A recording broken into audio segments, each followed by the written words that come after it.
Well, many people turned to religion to help them cope in the days after the 9/11 attacks, and some even chose new faiths, including Islam. That may be no surprise, since a quarter of the estimated 6 million Muslims in the United States are converts. Delia Gallagher looks at two people who chose that path.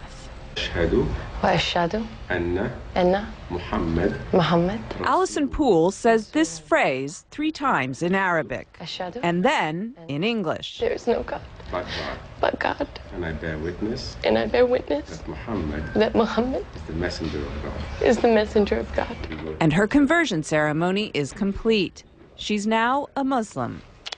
Moments later, she'll marry Sammy and become Allison El Gamal.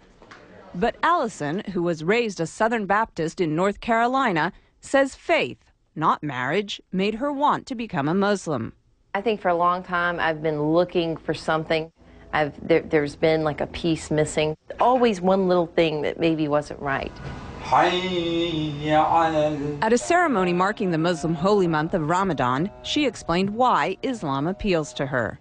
I think because it's much more about peace. I'm praying 5 times a day. It's kind of hard to go out and say bad things or do bad things when you're praying 5 times a day. And you have to believe. The imam who married Allison says he's seen more American converts recently, in part because of the prominence of Islam in the news. It may sound paradoxical, but what happens is that when something becomes more in the news, people tend to want to know about it.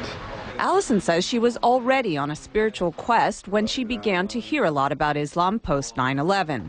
Barbara Cardebuke, another recent Muslim convert, says 9/11 also played a part in her conversion. After 9/11, I thought this is the time when people really have to start looking for real answers to get away from everybody fighting back and more. You have to start looking towards God. Barbara says through Islam she found a one-on-one relationship with God she was unable to find as a Roman Catholic. I always felt when you go to church you're praying to Jesus or you're doing Hail Marys. I used to think, well, where's God? She says her family has been mostly supportive of her conversion.